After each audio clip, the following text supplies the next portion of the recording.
नमस्कार, बहुत बहुत स्वागत है न्यूज़ 21 में आप सबका। आपके साथ मैं हूं ऋतिका पांडे। करौली से खबर देख रहे हैं और हमारा खास बुलेटिन भी देख रहे हैं। खबर दोपहर जहां करौली से खबर है। करौली एसपी लोकेश सोनवाल के निर्देश पर एरिया डोमिनेशन अभियान चलाया जा रहा है, जिसके तहत जिले भर में बड़ी कार्रवाई की गई है। इस अभियान में 256 पुलिसकर्मियों ने 56 टीमों ने 380 जगहों पर छापेमारी कर 143 अपराधियों को गिरफ्तार किया है। अभियान के दौरान 21 जगहों पर नाकाबंदी भी की गई है, जिनमें 440 दोपहिया और 380 चौपहिया वाहनों की जाँच की गई है।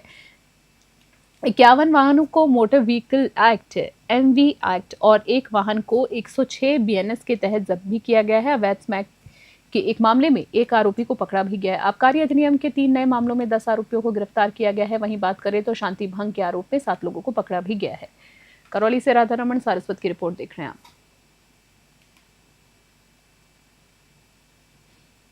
नौखा से खबर बीकानेर में नौखा शहर में आज 98 स्थापना दिवस के अवसर पर एक प्रभात फेरी का आयोजन किया गया है। ये प्रभात फेरी मरोठी चौक से शुरू होकर शहर के मुख्य मार्गों से गुजरी है।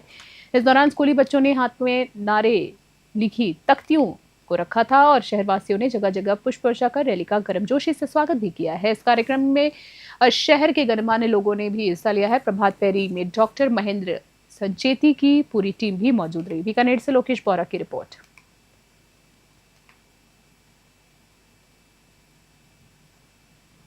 कोटा से खबर देख रहे हैं। कोटा के नयापुरा थाना क्षेत्र में सिविल लाइन निवासी 28 वर्षीय सरकारी कर्मचारी प्रकाश स्वामी ने फांसी लगाकर आत्महत्या कर ली है। जी आपको बता दें, वह मूल रूप से अलवर के रहने वाले थे और 2020 से कोटा में कनिष्ठ लिपिक के पद पर भी कार्यरत थे। प्रकाश के परिजनों के अनुसार उनका अलवर की ममता स्वामी से प्रेम प्रसन्न था।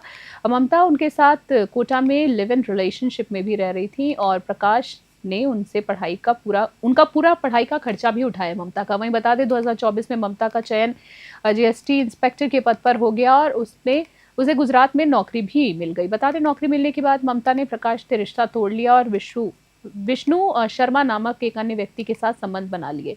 मृतक के छोटे भाई गोपाल स्वामी ने शिकायत की है और शिकायत पर पुलिस ने ममता स्वामी और विष्णु शर्मा, जो कि दोनों गुजरात में जीएसटी इंस्पेक्टर पद पर कार्यरत हैं, उनके खिलाफ मुकदमा दर्ज कर लिया है।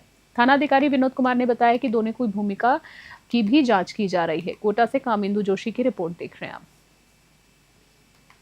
हमारा जो दोस्त था प्रकाश स्वामी, वो एक लड़की थी ममता स्वामी, उसके साथ रिलेशनशिप में था 5-6 साल से और सब सही चल रहा था पहले तो उनके बीच। उसके बाद उसका जीएसटी इंस्पेक्टर में 2023 में चयन हो गया, तो उसके नौकरी के बाद से उसने उससे बात करना बंद कर दिया। तब से ही वो डिप्रेशन में था और वो 7-8 महीने पहले से ज़्यादा डिप्रेशन में आ गया था और अभी उसने बातचीत बंद कर रखी थी लड़की ने उससे और किसी और के साथ रिलेशनशिप में थी वो। और वर्तमान में उसने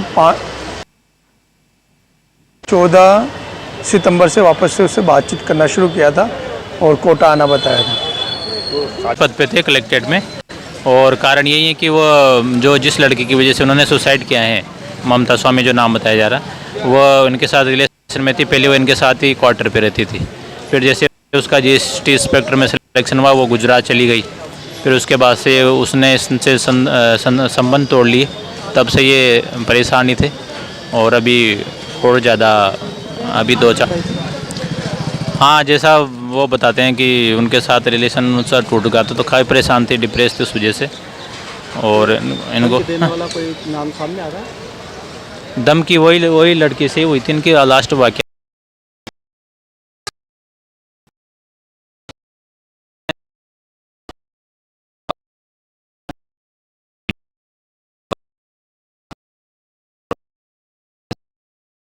वजह समथिंग फांसी लगा ली थी, तो इसके जो साथ रहता था उसने हमें सूचना दी पुलिस को। इस पर पुलिस मौके पर पहुंची, जिसको मौके पर पहुंचने से पहले जो उसके साथियों द्वारा उतार लिया गया था हैंगिंग से। उसके बाद इसको मोर्चरी मामला शिफ्ट करवाया है। अब अभी पोस्टमार्टम प्रक्रिया जारी है। इसमें हमने प्रकरण दर्ज किया है, इसमें सुसाइड नोट मिला है, उसके आधार पर हमने प्रकरण दर्ज किया है। क्या कुछ है सुसाइड नोट? सुसाइड नोट पे प्रेम प्रसंग का मैटर है, उसमें हम अनुसंधान कर रहे हैं, इसमें विस्तृत अनुसंधान। कोटा की ये है लड़की या बाहर की? नहीं, बाहर की।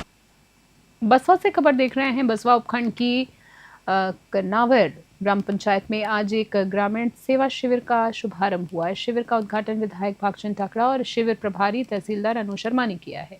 शिविर में सभी ब्लॉक स्तरीय विभागों के अधिकारियों और कर्मचारियों ने मिलकर लोगों की समस्याएं सुनी और मौके पर ही उनका समाधान करने की कोशिश की। इस दौरान जमाबंदी, शुद्धिकरण, पशु बीमा, जन्म मृत्यु प्रमाण पत्र, जन आधार, आधार कार्ड जैसी सुविधाएं और कई समस्याओं का निराकरण भी किया गया है। इन कार्यक्रम में कई विभागीय अधिकारियों के साथ साथ भाजपा देहात मंडल अध्यक्ष मुकेश मीणा, सरपंच सुनील बैरवा और अन्य गणमान्य व्यक्ति भी मौजूद रहे। ये जानकारी भाजपा की मीडिया प्रभारी गौरी शंकर ने दी है। बसवा से गुमान मीणा की रिपोर्ट देख रहे हैं आप। खाजूवाला से खबर है, सीमांत क्षेत्रवासियों के लिए स्वास्थ्य सेवाओं में एक अहम कदम उठाते हुए शनिवार को खाजूवाला उप जिला अस्पताल के डायलिसिस मशीनों की सुविधा शुरू की गई है। अस्पताल प्रभारी डॉक्टर अमरचंद बुनकर ने जानकारी देते हुए बताया कि अस्पताल में 2 डायलिसिस मशीनें लगाई गई हैं, जिनका संचालन डीवाईएसपी अमरजीत चावला ने पहले मरीज रणवीर कुम्हार से शुरू किया है। बता दें आपको, इस सुविधा से न केवल खाजूवाला बल्कि आसपास के ग्रामीण क्षेत्रों के भी मरीजों को फायदा मिलेगा। उन्होंने आशा व्यक्त की है कि आने वाले समय में यहां और अत्याधुनिक स्वास्थ्य सेवाएं उपलब्ध कराई जाएंगी। खाजूवाला से धर्मपाल लेगा की रिपोर्ट।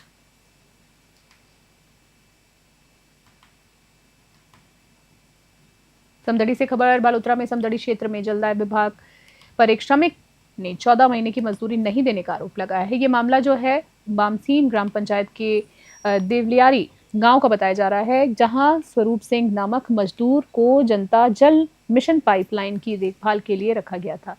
स्वरूप सिंह ने बताया है कि उन्हें 2023 में जलदाय विभाग के सहायक अभियंता सार्थ ने काम पर रखा था, लेकिन 14 महीने बीत जाने के बाद भी उन्हें भुगतान नहीं किया गया है। उन्होंने आरोप लगाया है कि अब सैलरी के लिए टाल मटोल की जा रही है। वहीं मजदूर स्वरूप सिंह ने अपनी मजदूरी जल्द दिलाने की मांग को लेकर उच्च अधिकारियों को एक पत्र भी भेजा है। समदड़ी से मदन राणा की रिपोर्ट।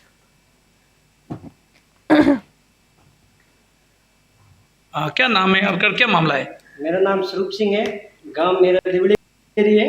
मैं पहला पानी में जो लैंड नहीं डाली थी के जब हरिराम जी ठेकेदार है सासोर के, वो उसने मेरे को रखा था।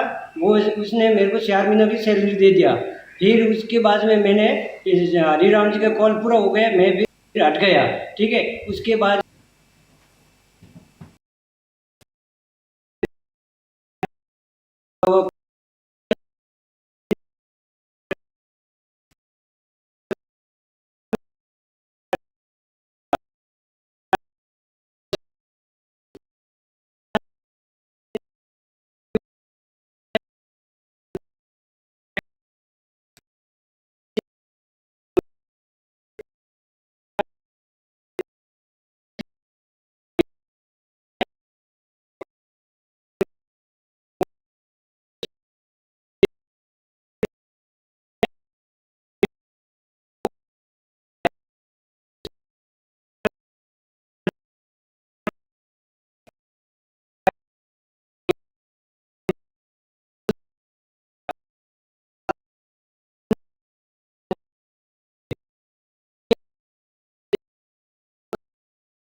जा रही थी, उसको एक लड़के ने पीछे से आकर वार किया गर्दन पे और चाकू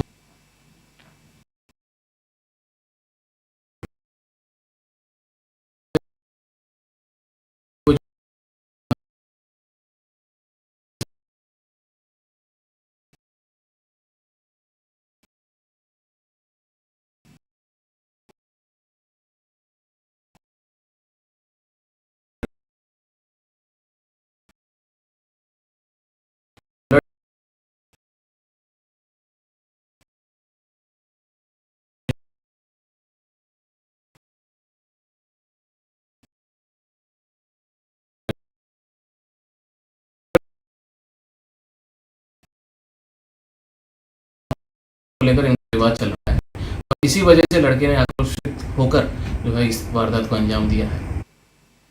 खबर देख रहे हैं गंधार से। जी हाँ, झालावाड़ जिले के गंधार उपखंड क्षेत्र में पिछले 2 दिनों से हुई मूसलाधार बारिश से सोयाबीन की फसल नष्ट हो गई है। किसानों ने बताया है कि बीती रात्रि को जबरदस्त बारिश हुई है। जबरदस्त बारिश में जिसमें खेती में काफी नुकसान हुआ है। खड़ी फसलें और कटी पड़ी फसल पूरी तरीके से चौपट हो गई है। सोयाबीन फसल प्रति बीघा 60 रुपए किलो से 1 क्विंटल की पैदा हो रही है, जिससे खर्च भी नहीं निकल रहा है। किसानों ने मांग की है कि हमें बीमा क्लेम राशि एवं सरकार की ओर से मुआवजा मिले, जिससे परिवार का पालन पोषण कर सके। उन्हें नागेश्वर से गोवर्धन सिंह की रिपोर्ट।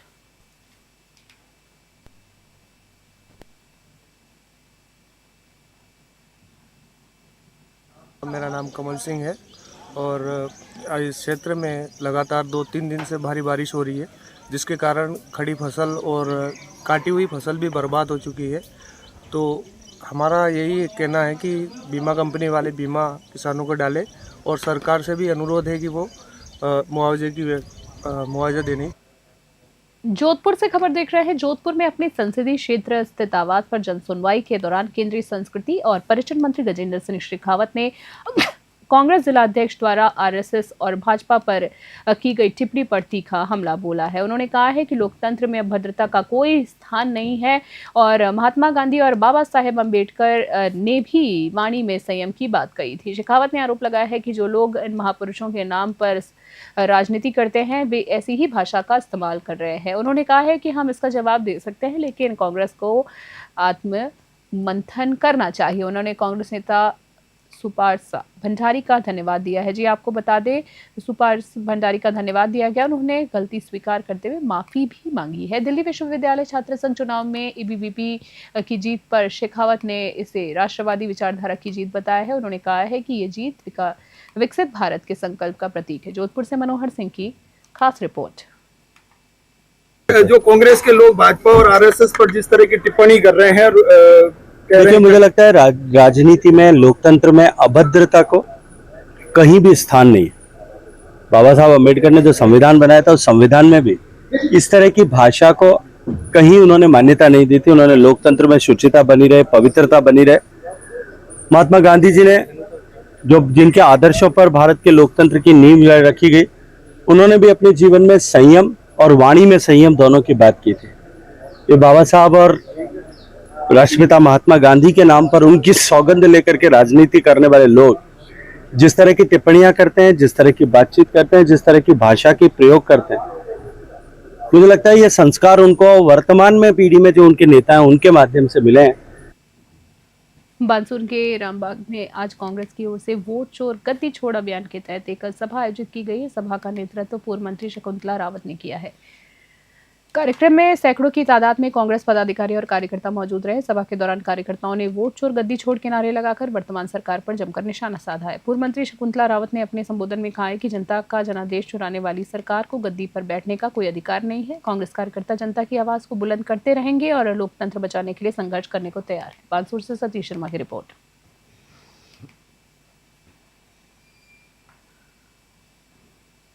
कि जब से देश में बीजेपी की सरकार बनी है, किस तरीके से संविधान के कानून की अवहेलना की जा रही है। उनका जो सपना था संविधान बदलने का कि 400 पार सीट आएंगी, वो सपना टूट गया। तो अब देखिए कि किस तरीके से वोटों को काटने का काम किया जा रहा है।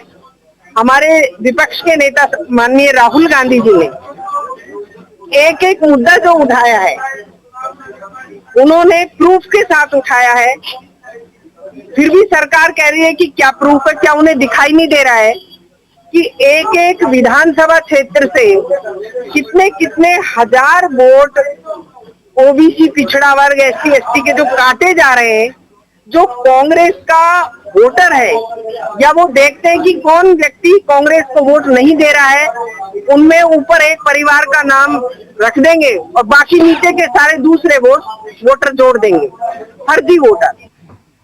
अलवर से खबर देख रहे हैं। अलवर का अपना घर आश्रम बेसहारा लोगों के सेवा के साथ साथ मृत हो चुके लोगों का श्राद्ध कर्म करके मानवता की एक अनूठी मिसाल पेश कर रहा है। जी, आपको बता दें, आश्रम में अब तक ब्रह्मलीन हुए 44 लोगों को पितृपक्ष में श्रद्धांजलि दी गई है।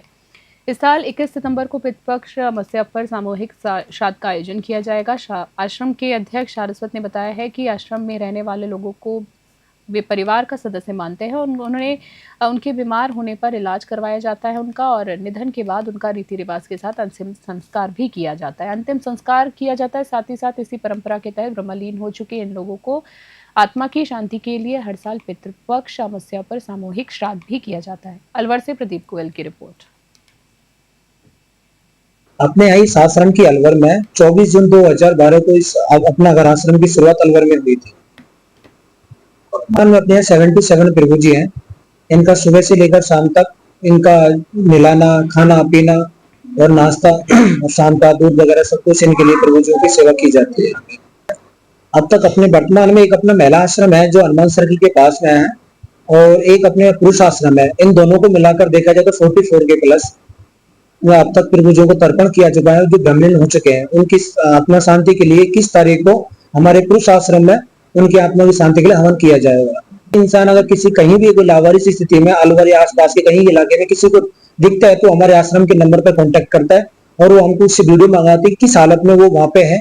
उसको हम वेरीफाई करने के बाद में हम उस भैया को जो भी सूचना देता है हम उनसे कहते हैं जब तक हम नहीं आए तब तक आप उसका ध्यान रखें, और उसी स्थिति में अपन वहां जाते हैं और नजदीकी थाने से उसका हम जो भी है वहां आइडेंटिफिकेशन करवा के उनको रिमार्क करवा के अपने आश्रम में भर्ती करते हैं और उनकी चिकित्सालय वगैरह देख के खाने पीने का सब कुछ उनका किया जाता है। सर, खास बुलेटिन में तय बने रहे न्यूज़ 21। नमस्कार।